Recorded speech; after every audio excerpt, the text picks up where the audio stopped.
శ్రీమాత్రే నమ. జయ గురు దత్తాత్రేయ నమ. ఈ వీడియోలో మనం జూలై 1వ తారీఖు నుంచి డిసెంబర్ 31వ తారీఖు మధ్యలో జరిగే సుమారుగా ఒక అర్ధ సంవత్సర ఫలితాలు 2024లో రెండవ భాగం ఏ విధంగా జాతకుడికి ఉండబోతుంది. అయితే మనం జనవరి నుంచి జూన్ వరకు జరిగిపోయినటువంటి జాతకాన్ని వాటి యొక్క స్థితిగతుల్ని ఇంకొకసారి రివ్యూ చేసుకొని కనీసం జరిగిపోయినటువంటి పొరపాట్లు అవ్వచ్చు, లాభ నష్టాలు అవ్వచ్చు, ఈ రాబోయే అర్ధ సంవత్సరంలో సరిదిద్దుకునే విధంగా గ్రహాలు ఇస్తున్నటువంటి అవకాశాలు ఏ విధంగా ఉపయోగించుకోవాలి అన్నటువంటి ఉద్దేశంతో ఇది కేవలం ఒక రివ్యూ లాగా, ఒక రివిజన్ లాగా చెప్పడం జరుగుతుంది. రాబోయే జూలై నుంచి డిసెంబర్ మధ్యలో జరగబోయే అర్ధ సంవత్సర ఫలితాలు. మరి మేజర్గా ప్రథమ భాగం మనం చూసుకున్నప్పుడు ఇంచుమించుగా మనకి శని భగవానుడు, అలాగే గురు భగవానుడు మరి డైరెక్ట్ మోషన్లో ఉంటూ జాతకుడికి డైరెక్ట్గా ఫలితాలు ఇవ్వడం జరిగింది. మరి ఈ అర్ధ సంవత్సరంలో మనకి జూన్ 30వ తారీఖు నుంచి సరిగ్గా సెకండ్ హాఫ్ ప్రారంభం అవగానే మనకి శని భగవానుడు మనకి వక్ర గమనంలోకి రావడం జరుగుతుంది. అలాగే మనకి ఈ అక్టోబర్ 9వ తారీఖు నుంచి గురు భగవానుడు వక్ర గమనంలోకి చెందడం జరుగుతుంది.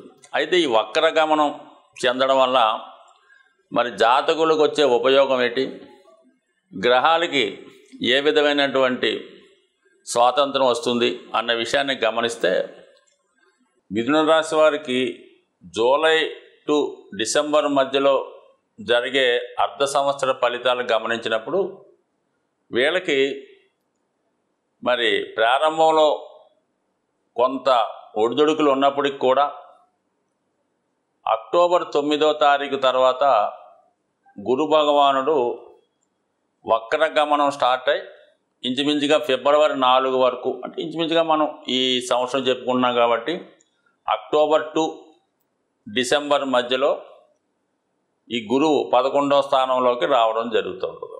వక్ర గమనంతో అంటే పూర్తిగా రాడు, కేవలం వక్రించి ఉండడం వల్ల 12లో ఉంటూ 11వ భావాన్ని కూడా యాక్టివేట్ చేయడం జరుగుతుంది.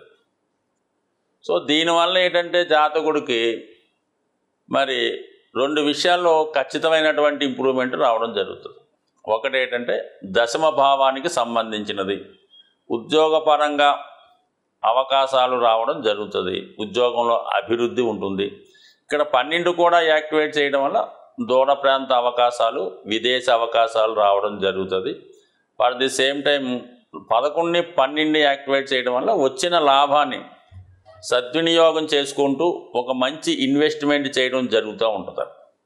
ఇక సప్తమ భావాన్ని కూడా యాక్టివేట్ చేస్తూ ఉంటాడు కాబట్టి సప్తమ భావాధిపతి లాభంలోకి రావడం వల్ల మీకు వివాహం నిశ్చయం అవ్వడం కానీ, లేదంటే మీ భార్యకి లేదా భర్తకి మంచి ఉపాధి అవకాశాలు రావడం కానీ 100% జరిగే అవకాశం ఉంది. సో ఏదైనా ఈ మిథున రాశి వారికి చివరి భాగం అంటే అక్టోబర్, నవంబర్, డిసెంబర్ నెలలో మరి చాలా వరకు మంచి అద్భుతమైనటువంటి ఫలితాలు రావడం జరుగుతూ ఉంటుంది. దాని ముఖ్యంగా ఏంటంటే 11లో ఉన్నటువంటి గురువు మరి 7వ భావాన్ని, 3వ భావాన్ని యాక్టివేట్ చేస్తూ ఉంటాడు. అంటే దాన్ని బట్టి చిన్న చిన్న దగ్గర ప్రయాణాలు, ఇరుగు పొరుగు వారితో పరిచయాలు, సద్భావంగా వాళ్ళతో మంచి మిత్రత్వం ఏర్పడడం, అలాగే మెయిన్గా వివాహానికి సంబంధించిందంటే మిథున రాశి వారు అమ్మాయిలు కానీ అబ్బాయిలు కానీ వివాహం కొరకు ఎదురు చూస్తుంటే 100% మరి ఈ సంవత్సరం చివరి 3 నెలల్లో ఖచ్చితంగా వివాహం జరిగి తీరవలసిందే. దాంతో కూడా అనుకూలమైనటువంటి ఆర్థిక పరంగా ధనం సంపాదిస్తున్నటువంటి భార్య లేదా మంచి పొజిషన్లో ఉన్నటువంటి భర్త రావడం జరుగుతుంది. అయితే మనకి ఈ జూలై టు సెప్టెంబర్ ఇంచుమించుగా డిసెంబర్ వరకు కూడా 12లో ఉంటూనే ఉంటాడు. అయితే విద్య ఎవరైతే సక్సెస్ఫుల్గా కంప్లీట్ చేద్దాం అనుకున్నారో, దాని తర్వాత ఉన్నత చదువుల కొరకు బయటికి వెళ్దాం అనుకున్నారో వాళ్ళకి మంచి అవకాశం ఇస్తాడు. ఇది బాగా కొంతవరకు జీవితంలో చాలా శ్రమపడి ఒక 60-65 సంవత్సరాల తర్వాత శ్రద్ధ రెస్ట్ తీసుకుందాం అనుకున్న వాళ్ళకి ఈ గురువు చాలా ఉపయోగపడతాడు. 4, 8, 12 భావాలను యాక్టివేట్ చేయడం వల్ల ఏదైనా ఒక ప్రశాంత వాతావరణంలో దైవ సన్నిధికి దగ్గరలో ఏదన్నా ఒక గృహం ఏర్పాటు చేసుకోవడం కానీ, లేదంటే ఒక ఆశ్రమంలో చేరడం కానీ చేసి ఒక ప్రశాంతమైనటువంటి జీవితాన్ని గడుపుతూ ఏదైనా రీసెర్చ్ వర్క్ చేసుకోవడం కానీ, భగవంతుడికి సంబంధించినటువంటి ఆధ్యాత్మిక విషయాలు తెలుసుకోవడంలో కానీ గురువు సంపూర్ణంగా సహకరించే అవకాశం ఉంటుంది. రాబోయే 6 నెలలు కూడా చివరి 3 నెలల్లో మళ్ళీ తిరిగి యాక్టివేట్ అవ్వడం, మరి మీకు ఏవైతే గతంలో మీరు ఆశిస్తున్నారో, ప్రయత్నం చేసి ఆగిపోయారో ఇవన్నీ కూడా మీకు ఈ చివరి 3 నెలల్లో రావడం జరుగుతుంది. అయితే మరి శని భగవానుడు 9వ స్థానంలో ఉండడం ఇంచుమించుగా జూన్ 30 నుంచే మీకు వక్ర గమనంలోకి రావడం జరుగుతూ ఉంటుంది. అష్టమ భాగ్యాధిపతిగా శని భగవానుడు వక్రించి అష్టమ భావ ఫలితాలు కూడా ఇవ్వడం వల్ల, శని వృత్తికారకుడు అవ్వడం వల్ల సడన్గా ఏదైనా ఉద్యోగంలో మార్పులు లాంటివి గోచరించవచ్చు. అంటే మీరు ఏదైనా వేరే ఉద్యోగానికి ప్రయత్నం చేయడం కానీ, ఉద్యోగంలో సడన్గా ఏదైనా మారవలసి రావడం కానీ, కొన్ని అనుకోని ఇబ్బందులు లాంటివి ఎదురు కావడం కానీ జరిగే అవకాశం ఉంది. బట్ ఏదైనా మరి గురుబలం, గురువు యొక్క అనుగ్రహం జాతకులకు ఉండడం, బుధుని ప్రభావం కూడా మీరు రాబోయే టైంలో బాగోవడం వల్ల మరి ఏదైనా ఇబ్బంది పడకుండా ఏది వచ్చినా కూడా దానికి హ్యాపీగా స్వీకరించి దానికి అనుగుణంగా మీరు ప్లాన్ చేసుకుంటే మళ్ళా తొందరగానే మీకు మళ్ళా మంచి అవకాశాలు రావడం జరుగుతుంటుంది. మరి రాబోయే చివరి 6 నెలలు అంటే ఇంచుమించుగా ఈ సంవత్సరం ద్వితీయార్థంలో రాహు కేతు సేమ్ యాక్సెస్లోనే ఉంటాడు. రాహు 10వ స్థానంలో ఉండడం, రాహు డిపాజిటర్ 1000 స్థానంలో ఉండడం వల్ల, అలాగే లాభస్థానాన్ని కూడా యాక్టివేట్ చేయడం వల్ల విదేశంలో ఉన్నటువంటి మిత్రులు కానీ, విదేశ వ్యవహారాలు కానీ కలిసి వచ్చే అవకాశం ఉంది. అలాగే కొంతమంది కొత్త వ్యాపారాలు ప్రారంభిద్దాం అనుకున్న వాళ్ళు కూడా కొంతవరకు రాహు మరి పెద్ద పెద్ద సంస్థల ద్వారా కానీ, పెద్ద పెద్ద బిజినెస్లు చేసే వారికి కూడా ఇది కొంత అనుకూలించే అవకాశం ఉంటుంది రాహు ప్రభావంతో. అయితే స్థిరాస్తి అమ్మడం కానీ కొనడం కానీ ఈ రాబోయే 6 నెలల్లో జరిగే అవకాశం ఉంది. బట్ ఏదైనా మరి గురువు 12లో ఉండడం వల్ల ఎక్కువ స్థానం మీరు ఏదో ఒక స్థిరాస్తి రాబోయే 6 నెలల్లో కొనే అవకాశం ఉంది. జాతకుడు తీసుకోవాల్సినటువంటి జాగ్రత్తలు, పరిహారాలు, మనం ఏదైనా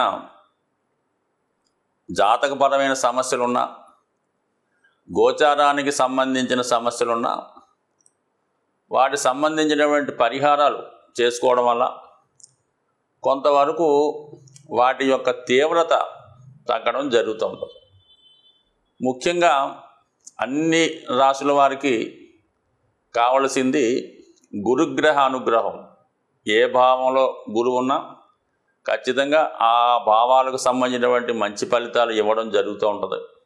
అయితే గురుగ్రహ అనుగ్రహం కోసం ఎప్పుడన్నా సరే మీరు గోవుల్ని సేవించడం వల్ల, ఎక్కువగా గురువు యొక్క ఆరాధన అంటే మనకి ప్రత్యక్షంగా ఉన్నటువంటి మీకు విద్య నేర్పిన గురువు అవ్వచ్చు, ప్రస్తుతం మరి షిరిడి సాయిబాబా వారు, దత్తాత్రేయులు వారు, అలాగే వెంకయ్య స్వామి గారు, రాఘవేంద్ర స్వామి, ఇటువంటి వారికి దేవాలయాల్లో మరి అక్కడ దేవాలయాన్ని దర్శించి తగు విధంగా గురువుని సేవించడం చేయడం వల్ల జాతకంలో గురువు బలవంతుడై మీకు మిగతా గ్రహాలు కూడా అనుకూలించే ఫలితం ఇవ్వడం జరుగుతుంది.